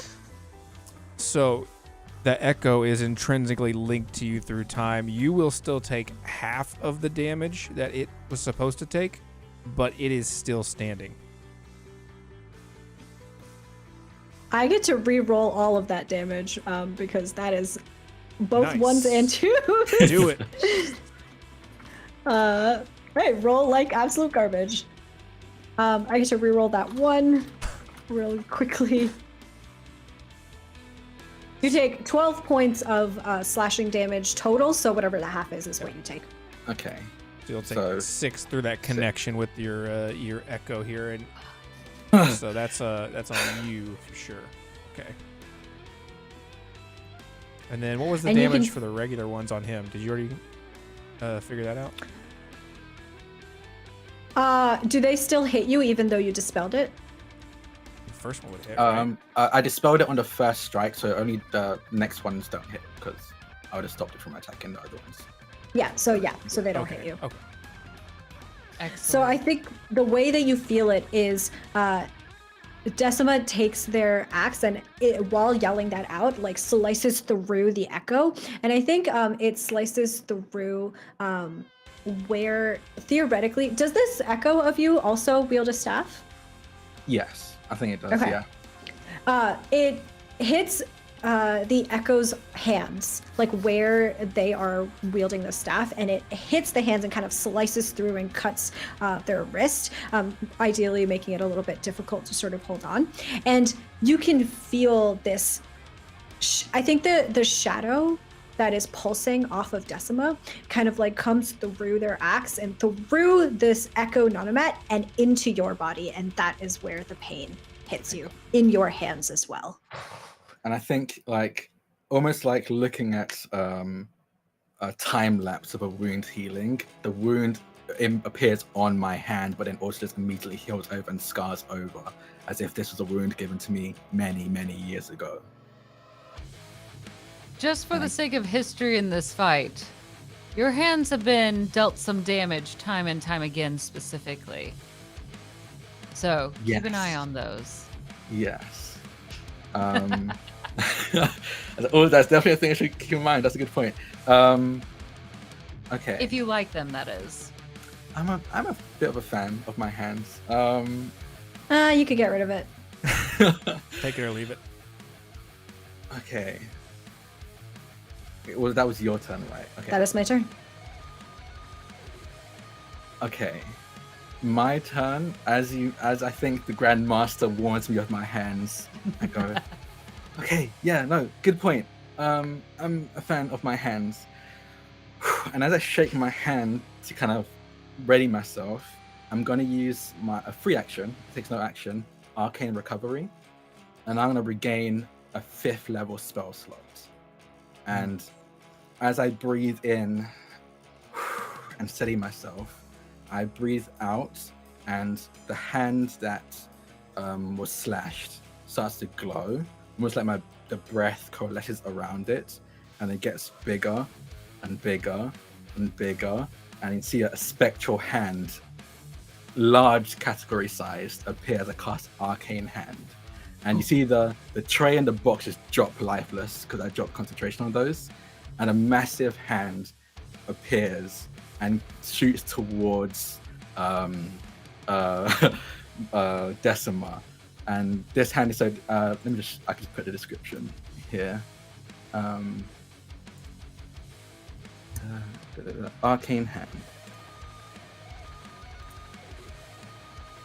Oh, I ignore that damage. I thought I was going to put the description in. I'll just read it. So a massive arcane hand size, category size large, appears, has an AC of 20 with hit points equal to my maximum hit points. It has a strength of 26 with +8 to strength and a dex of 0. I think everything. Yeah, so I'm going to launch it towards Decima, and it's going to, I think, immediately go for a clenched fist and go to swing at Decima. As you see, Nonomat swing as if they're punching, and a massive arcane hand mimics the movement to slam into them. And you can see in the arcane hand it's the same scar as well. Nice detail. Okay, I need to still roll for it. Should I keep that roll or should I just re-roll? Up to you. Do you like it? You want to roll again? Yeah, I like it. I mean, it hit 21 hits, so if you want to take it, go for it. If you want to re-roll, go for it. I'm gonna stick with it. Okay. I'm gonna stick with it. Go for it. Go for it. Smart choice. How much damage? Yeah. So that does 4d8 force damage. Ouch. Is it? Yeah. Screaming. There we go. 15 points of force damage. As it slams into Decima, and it just kind of floats there menacingly, I guess. I don't know. I think it's very not menacing because it mimics exactly what my hand is doing, and I think my hand is like nervously clenching, so you can see the arcane hand's doing the same. Does it sweat? Do you have hand sweat? I think, yeah, spectral hand sweat, like before it hits the ground it dissipates, but I love those details. Just dripping sweat onto the ground. Your I'm moist hand sorry, I'm so reaches sorry, out. and like rub my hand on my robe to like try The hand rubs on the ground. on the ground, yeah. Trying to get it up on the grass. And that's an action. What can you do a bonus action with your echo? Oh, you can move it, so you can teleport it where you would like it to go. Let's see, you can move it. It costs 15 feet of your own movement to move it. You can like swap places with it, basically. You can also have it move 30 feet in any direction. However, that requires no action. That's free. That's it. Okay.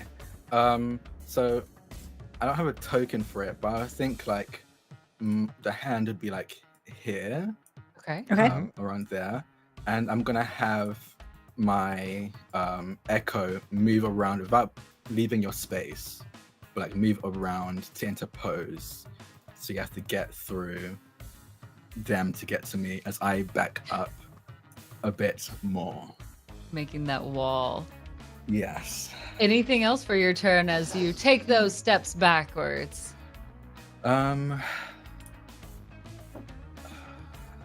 No, I think that's my turn. Excellent.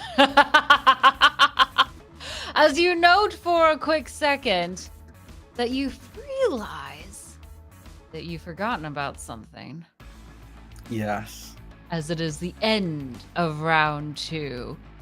That sizzling that you've somehow gotten accustomed to in just 2 rounds feels at home, but it gets louder like a firecracker getting ready to explode. No. And you look down in your pocket and you see this potato now morphing in weird ways, bulging out as if it's trying to contain itself, going to reds and oranges and blues as it gets smaller and gets bigger, back and forth before it explodes.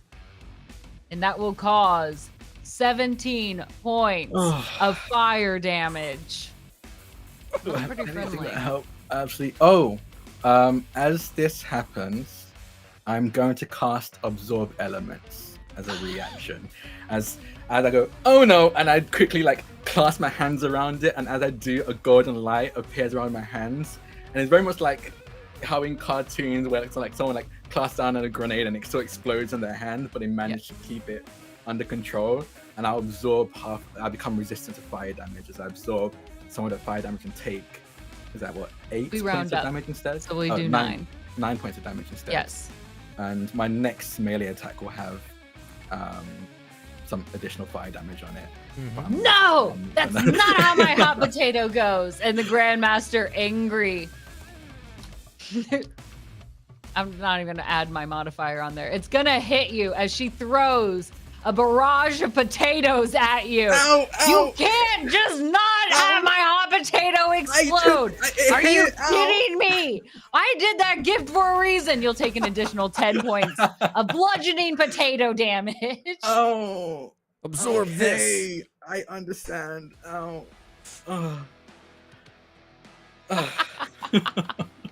Don't you dare try to take and minimize the effect of my potatoes. You have any idea how hard it is to curse a potato to explode after 2 rounds? It takes a lot of magic. You think the only thing you need to have prepared for it is a potato and some explosions, but it requires a lot of materials. I apologize. Thank you.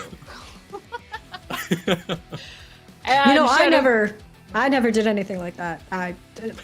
Personally, I've never disrespected you like that, so I just want to make that very clear. That is true. That's true. You would have just taken the full explosion head on because that's what one does. Yeah, I would have eaten the potato and it would have exploded inside of me. So I do want to point out that they're a lot burlier than me. You know, I think that I have to work with what I have, which is not much, as I like raise my arm and like point out the very little muscle. Maybe if you ate more potatoes. I'm not. Starch just sits around really badly for me, so I've just been kind of watching what I eat, okay? I'm sorry. Oh, no more of these excuses. The two of you have entered this arena to challenge essentially the fate itself. Will you not take it into your own hands? This arena will only stand for so much longer, or it will devour both of you. Who is it that will control the fates by the end of this? Which of you will dare challenge the gods, should you choose? Shadow King, I saw your shallow 10. You don't even need to say it out loud. It's embarrassing. Let's continue into our next round. Round number 5! Taking fate into our own hands, huh? Well, sibling, I decide your fate from now on, so get used to it. And Decima is going to take Rare Great Axe and swing it around, and instead of hitting the Echo Nonomat, is going to hook the Great Axe, the blade of it, around Echo Nonomat's horns, and is going to, ideally, what I'm trying to do is swing Echo Nonomat around into the arcane hand and push the two of them up against, as far as I can get it, towards actual real Nonomat. I think you're gonna need a contested strength to see if you can pull them first, and then we'll do it from there. All right, let's do it. So do you need the strength from the hand or the Echo Nonomat? Would be the Echo. Echo, okay. I got a dirty 20. Dang! Someone's been working out! Pumping iron. Pumping potatoes. Because that's what we do. Pumping potatoes, yeah. That's how we do it. I don't lift weights, I lift potato sacks. Oh, 16. All right, you are able to pull this Echo with that strength. We'll just say the hand gets tied in there as well. You can launch him as a improvised weapon. Okay. Let's say you could get it all the way to him, just because that's fun. All right. I'm not exactly sure what my DC is for improvised weapons. Is that just strength or? Well, that would just be just roll it like an unarmed attack. Okay. And then for damage, use your goring rush since you both have horns, right? Yes, we do. Yeah, use your goring stats if it hits. Oh, I'm sorry, that sounded like such a Mario game sound. It rolled, the dice rolled, so it looked like it was gonna be really good, and then it went to a 3, and I was like, well, all right. That was adorable, like Toadstool voice there. you're able to Hire chuck me these to things. make sounds for your video games, I guess. You're able to chuck them, but you're not gonna get there to deal any damage.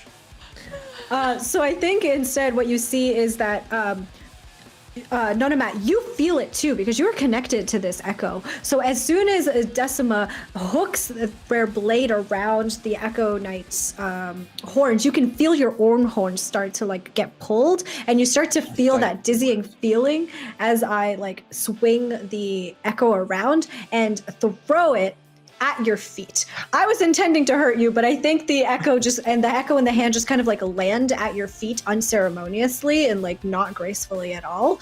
And Decima looks at you and says, "That is not your fate. I decide your fate now." Decima, you don't. You really don't. No one should. No one should be able to decide fate. That seat should be left empty for us to choose. Each individual to choose. If we were left to choose, Morta would have still died. There would be nothing preventing his death. Is that what you want? That. No, I want destiny in our hands. Exactly. Not someone's hands. In my hands is where destiny belongs. And with that, Decima is going to run up, and I am going to, with my movement, I am going to run up and jump onto the arcane hand and use it like a launch pad in order to jump off of it and onto Nonomat. I can't actually attack you with this because I used my action to do the other thing, but I am going to try and like essentially like not necessarily grapple you, but like keep you pinned in some way. I want to make sure I'm understanding. You're flying through the air and landing, right, Yes. on Nonomat.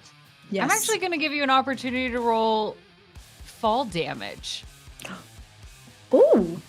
You are Okay. using yourself essentially as a projectile, and somebody who's had like their nieces and nephews lunge themselves at me, I guarantee you take damage.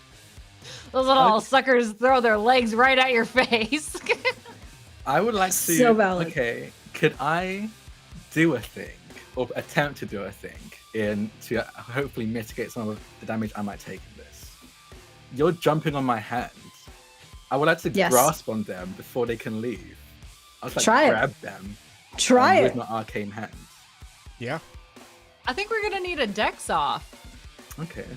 I get advantage on those, baby. You're like, yes, let's do that. Oh, should I do it? I'm gonna use silvery barbs and go. What would Morta say?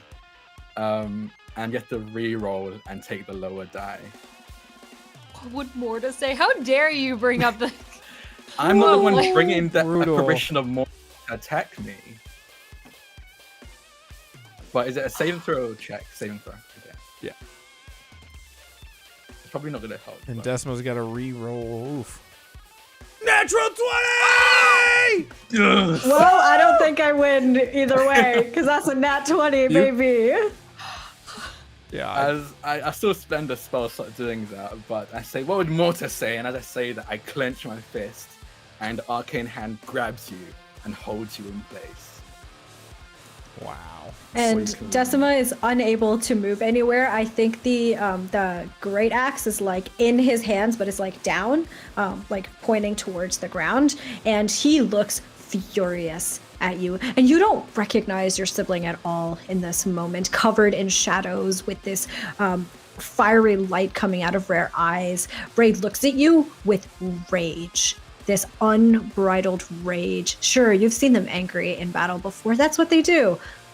Not like this. Not when you invoked our sibling. more so wouldn't want us fighting like this, but you give me no choice, Decima. You give me no choice. Let me go. Unhand me. Quite literally unhand me. Quite literally. I love that. So is it my turn, I guess? Is my question? I Yeah. guess? Yeah. You stopped my movement. Yeah, it's your turn. I step back further. And with you in my arcane hand's grasp, I'm going to use another ability they have. And they squeeze. And you immediately take, I believe it is 2d6 plus my spellcast modifier damage of bludgeoning damage. They squeeze onto you. And yeah, that'll be for my bonus action. You have to make a melee spell attack for the hand, right? No, so with clenched fist, which is what I swung with, that's a melee. So I think there's 4 things I can do with my fist. Yeah. Clenched fist is a swing. What I'm doing right now is grasping hand. Oh, grasping hand. Okay. Yeah. Okay. Yeah, and I figured since I already have them in my grasp. Okay. Yeah, I'm just gonna squeeze. Yeah, I don't think I can do anything to like prevent it. I'm here. Yeah. You're in there. You feel held. Oh, that's actually kind of nice. Yeah. It's like a weighted blanket. Until the squeezing starts. Till the squeezing starts. 13 points of bludgeoning damage, but I think you're raging, so that'll be halved. All right. And from where I stand, with holding concentration on that, I am again going to cast Tasha's Mind Whip as I bring my thoughts, memories, every good memory, every time we've seen Morta smile at us, play over us, from when we were young to when we're now adults, and then the last day we saw Morta alive. I'm going to bring that from my head and whip it out, and I need you to make an intelligence saving throw. That was an 8. You take. I think I'm upcasting this as well. You take. Does upcasting even do anything? I can just attack another creature. I don't need to upcast it. You take. You just attack. Attack harder. 9 points of psychic damage, and again, you lose your reaction, and you must choose between movement, action, or bonus action.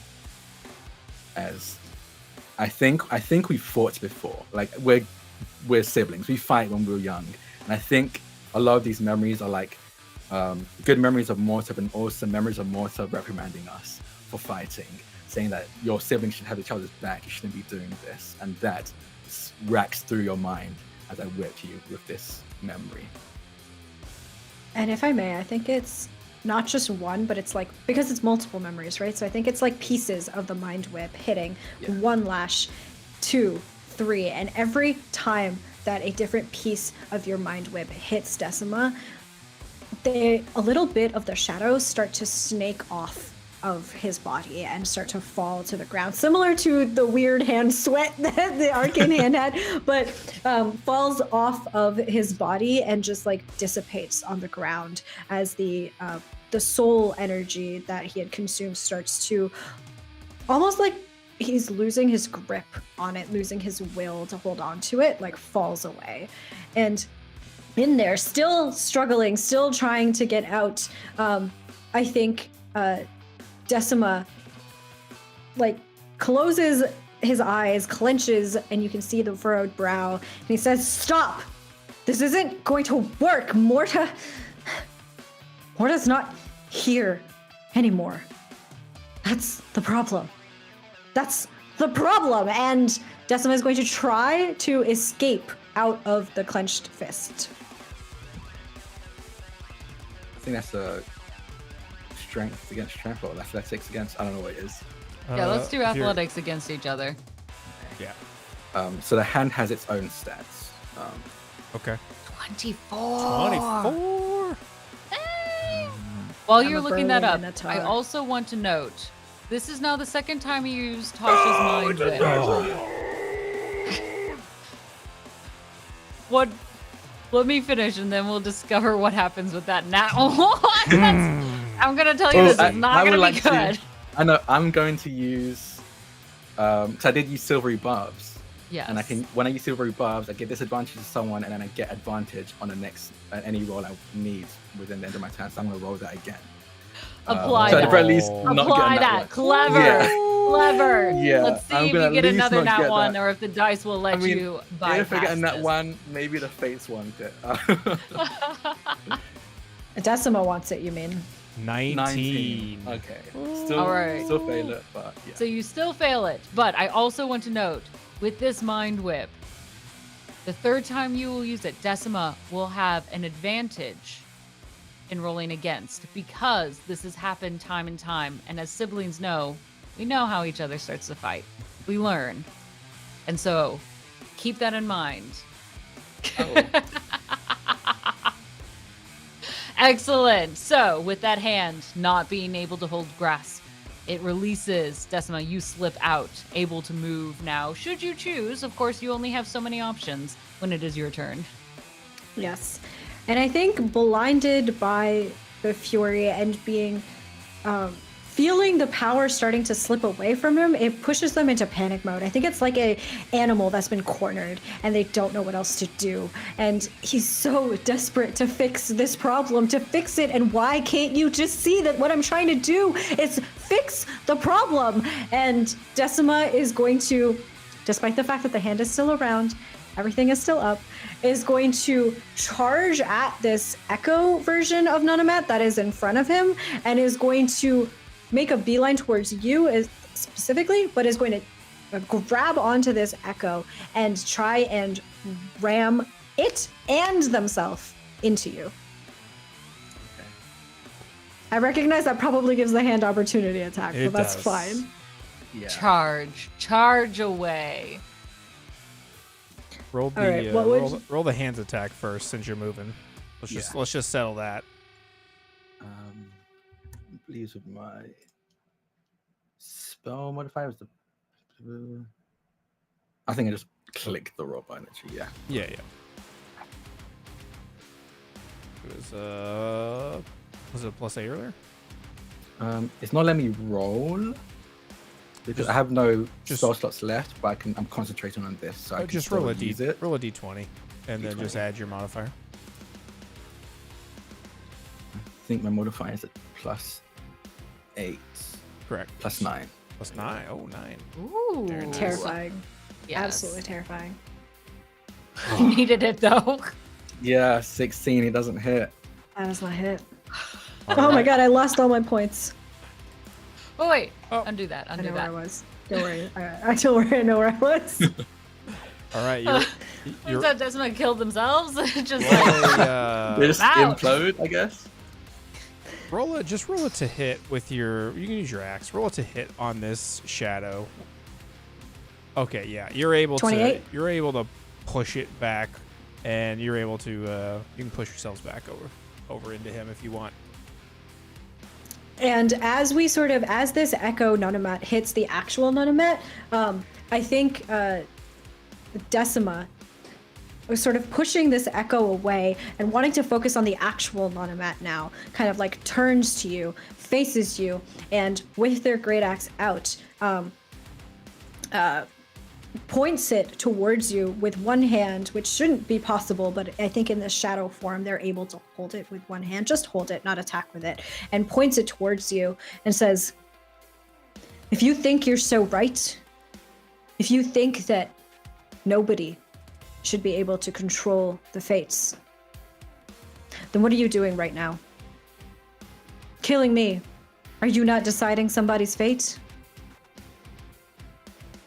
I'm deciding the fate of one to save the fates of many, Decima.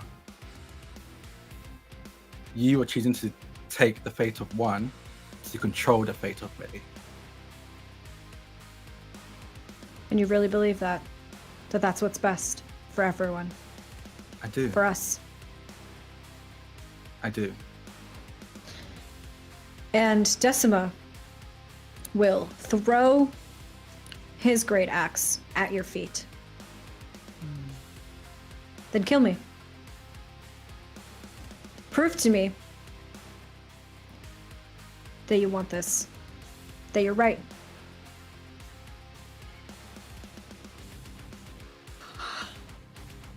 I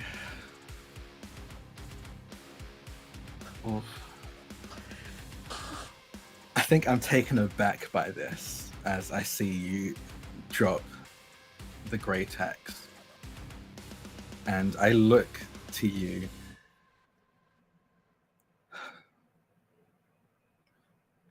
Decima, if I don't kill you here, what will you do? If you don't kill me here, then you don't get to decide my fate. You don't deserve it. Be brave for once. I've been chastised quite a bit today for how I fight. I summoned those ball bearings, and apparently that's different to you summon your echo. I had that taken away from me, playing to my strength, despite you playing to yours. And now you're calling me a coward, saying that I'm not brave. I'm standing in a realm I've never seen before, amongst acolytes cheering for one of us to die in front of what I can only imagine are the equivalent of gods or demons, for entertainment. And I haven't ran. I've taken the blows just as much as you have. And yet, you stand here and say that I'm not being brave. That's when you know me, I'm scared out of my mind. But it does not mean I'll run. I need to do this. I need to stop you from not just losing yourself, but hurting others. And if that means I have to kill you, I will. I know you believe that. You've always believed in the good of everything, in the good of people. But you've always been afraid of acting on it. Consider this your final test, then. Act on it. I step back and I just watch what they do as I step back. You step back, and behind you, you feel a presence form. And it is the echo of Morda. You feel a hand, the same as you felt before, on your shoulder. And it feels warm, just like it did before. But it tightens against your shoulder. I think you can tell that it is a warning not to run. Without looking behind me, I place my hand on the grip, the hand. And I say, I think you can see there's power on my tongue as I say this. And I say, I'm sorry, Decima. And with that, I'm going to cast Rolathim's Psychic Lance. And I believe that's an intelligence saving throw. As I unleash a lance of psychic energy from my forehead by uttering a creature's name. Decima. Decima doesn't fight back. I auto-fail. And I deal... What is that? 7d6 psychic damage.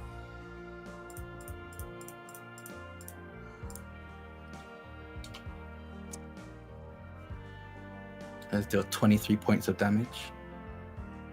And again, as I grip the hand on my shoulder, I use my bonus action to move my arcane hand to slam into the... I think you're just standing, but to slam into Decima And she's incapacitated. So I guess I have an advantage. Yes, you are incapacitated. Yes, I have advantage. Yeah. Take your moment to think of what you want. As you stand there in that moment, it's as if time is standing still. The acolytes frozen in place, holding their breath, waiting your action and what you will decide. The hand just slowly floats over and gently wraps around the currently incapacitated Decima. And again, I say under my breath, I'm sorry. And I'll use clenched fists and strike the incapacitated Decima. Yeah, that hits. Yeah. For 48 points of damage.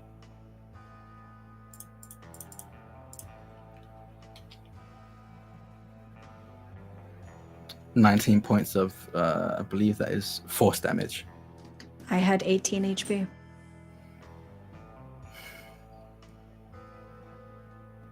I think as this fist slams into Decima, Decima is pushed onto their knees and they are on the ground. I think their mossy green hair, which had been in sort of like a half up, half down situation, kind of falls in front of their face, covering part of it.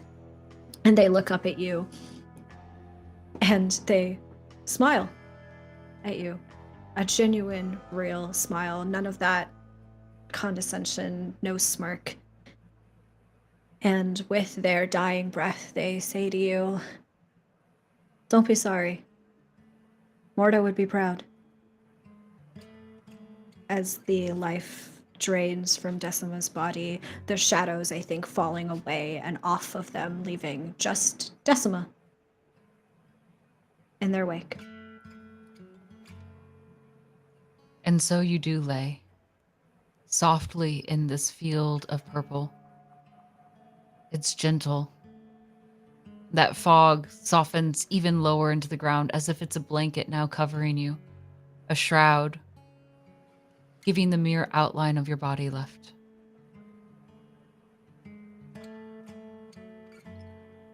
I take a moment to look down at my beloved twin.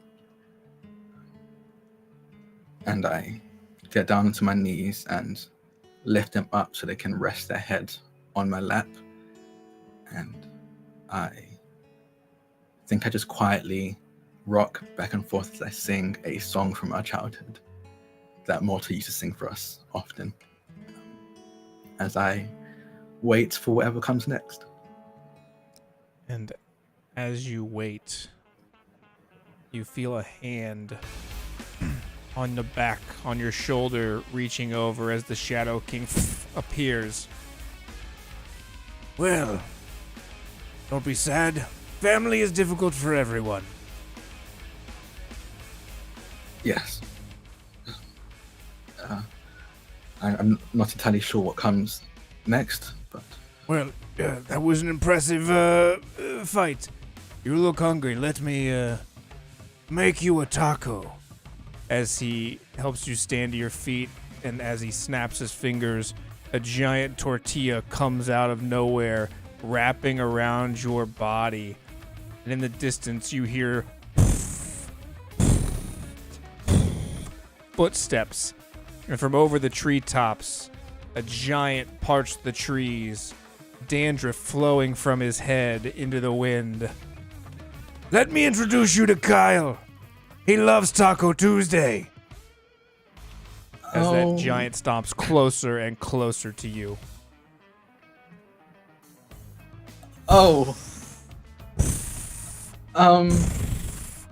seen your hesitation in this moment as you're wrapped up apparently in a tortilla. The Grandmaster in a moment wipes away her tears as she was just swept by the scene that she just witnessed. You will not take his life today.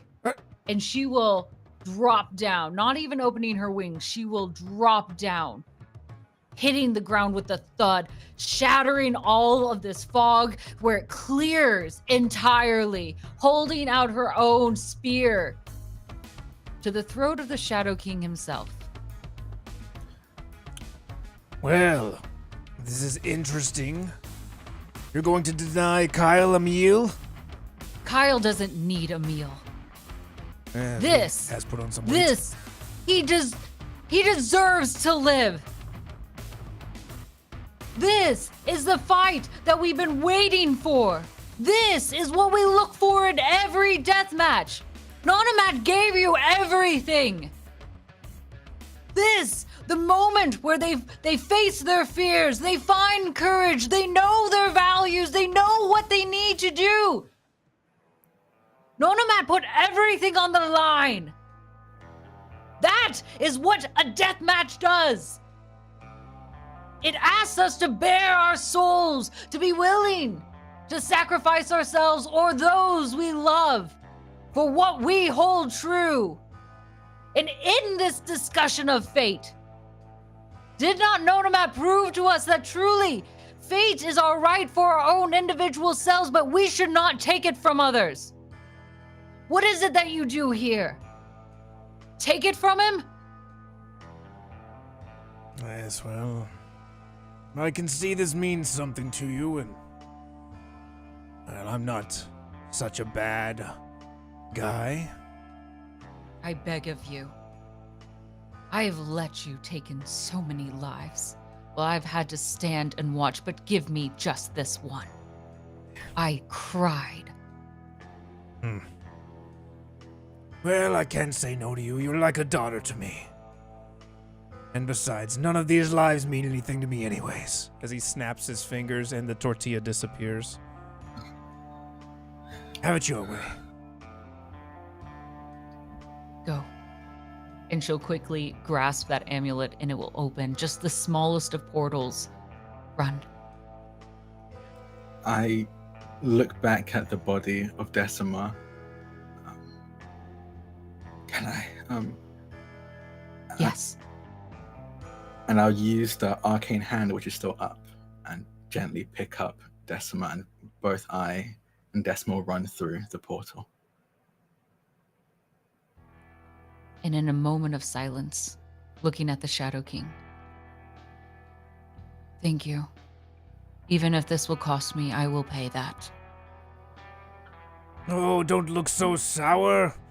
I was happy to do it for you. We're getting along famously. Besides, if we don't have family, what do we have? Should you do the honors tonight then, since this is your show now? Very well. Her wings open as she looks to the Acolytes. Welcome and good night to D20 Deathmatch!